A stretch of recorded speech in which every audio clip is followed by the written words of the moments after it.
Hello everyone, welcome back to hashtag Lead Genie. This is Ronita and we meet again. I hope all of you have been doing fine.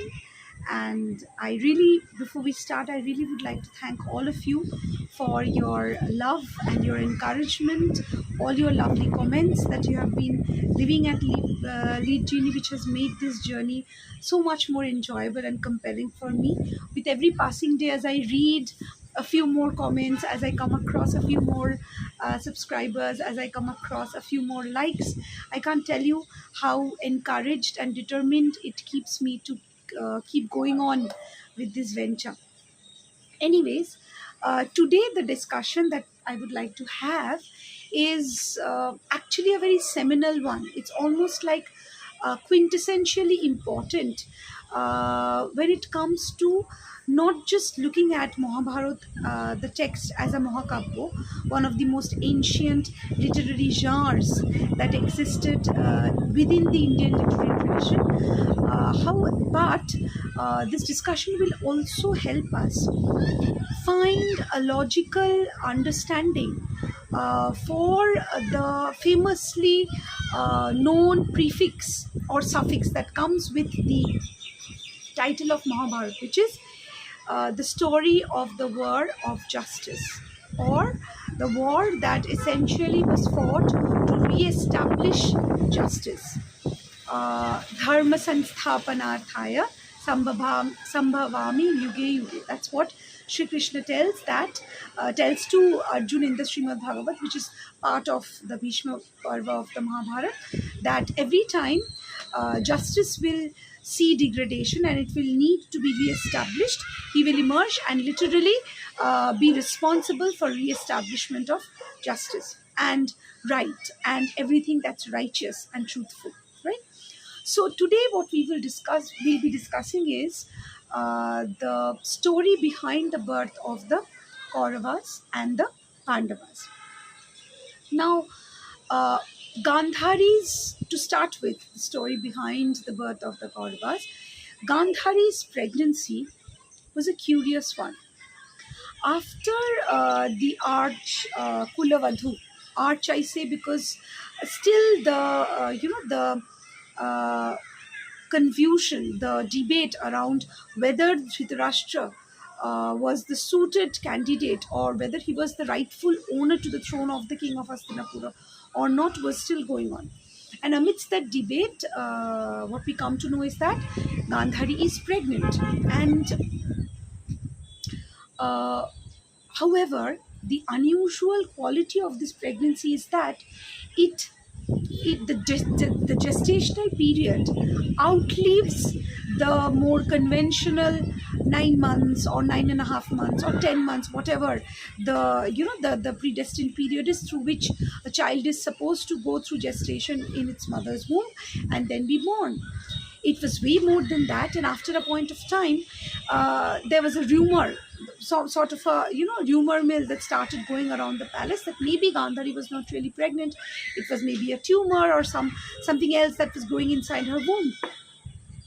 Now again, as a repetitive motive that we have already seen established in the narrative, that every time there's a problem, every time there happens something which is out of the control or out of the natural way of things, and it needs a immediate remedial, or it needs an immediate a solution, we find that Shottabuddhi has one person in mind to call upon, which is of course her firstborn, Krishna Dvaipayan, or the more popularly known as Vedvyas. Now remember this, the Vedvyas we are talking about in the context of Mahabharata was the seventh of the Vedavyasas, because Vedvyas, as I've already told you, is a title, it's not a name.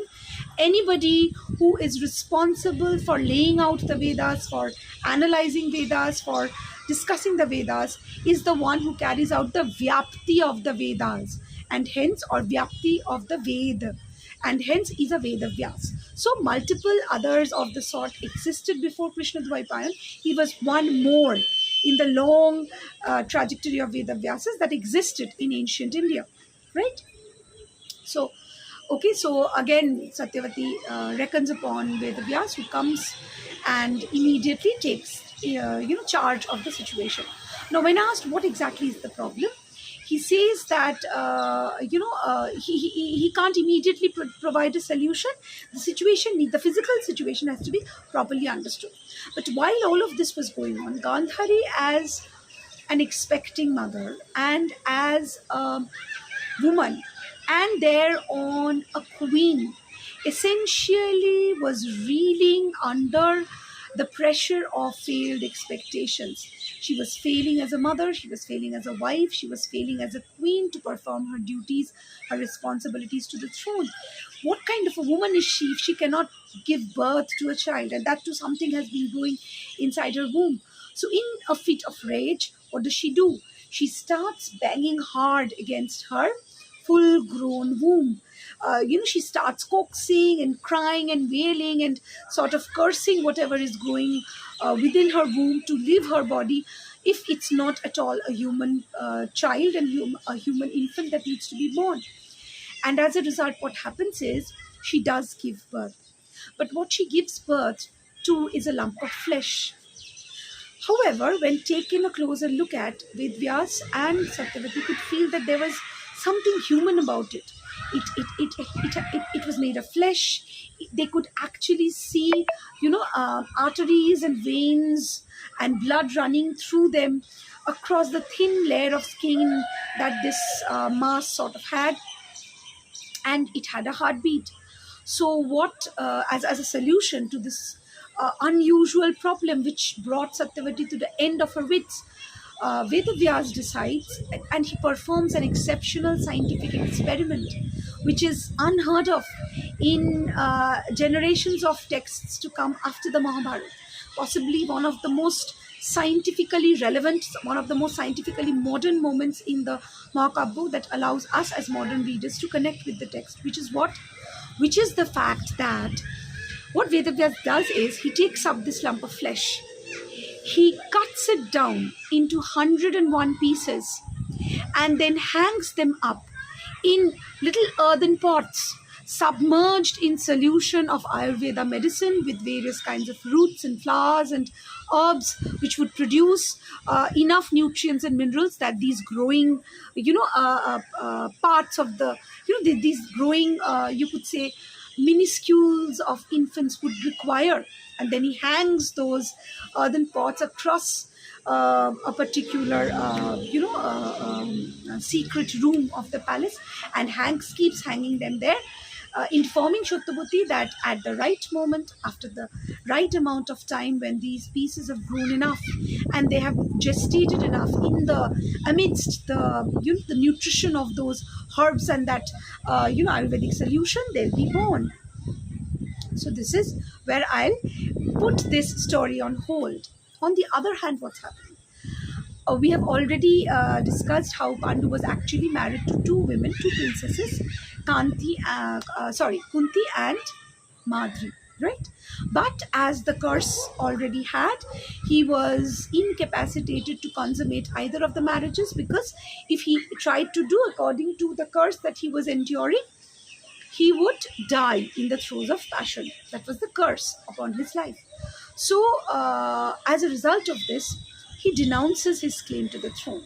He says that, if I cannot perform my royal duties as a prince, what am I doing in the palace? I shouldn't be the one to enjoy and, bask in the glory of a royal life if I'm failing as a candidate to provide the kind of support and commitment and servitude that I'm supposed to provide to it.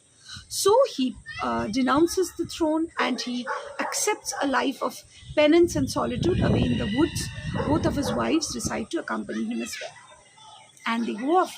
And likewise, that both in Ramayana and Mahabharata, this exile, this going away into the recluse of a forest, of a forest life, is again a common literary motive that keeps coming back at regular intervals. Of course, for various characters in through the expanse of the tale, nonetheless, it keeps coming back as a common motive. So Pandu sort of retires to the forest with his two wives, and this is where, in the solitude of the forest, when there is no threat of somebody eavesdropping or a hearsay or a rumor running free, Kunti decides to share her little secret with her husband. She goes ahead and informs Pandu that she's capacitated, she's blessed with this exceptional capacity, which is she has been blessed with this great mantra by sage Durvasa, as a result of uttering which she can think of any of the gods in the pantheon, and they'll be appearing in front of her and blessing her with the sun, which makes Pandu absolutely amazed and excited, because the moment he he hears this, he says, "I don't mind whether I'm biologically father to these sons that you bore for me or not. I don't really mind that, as long as I am the only one tangibly available to claim their paternity. It's absolutely all right for me, because that essentially reignites the possibilities of a real life, of of a royal life and a royal career for him." So he requests Kunti to go ahead and sort of recite the mantra and show him whether really she is capacitated with that great boon or not. Right? Now what happens? Well, I'll tell you what happens, but for that you'll have to wait for my next video.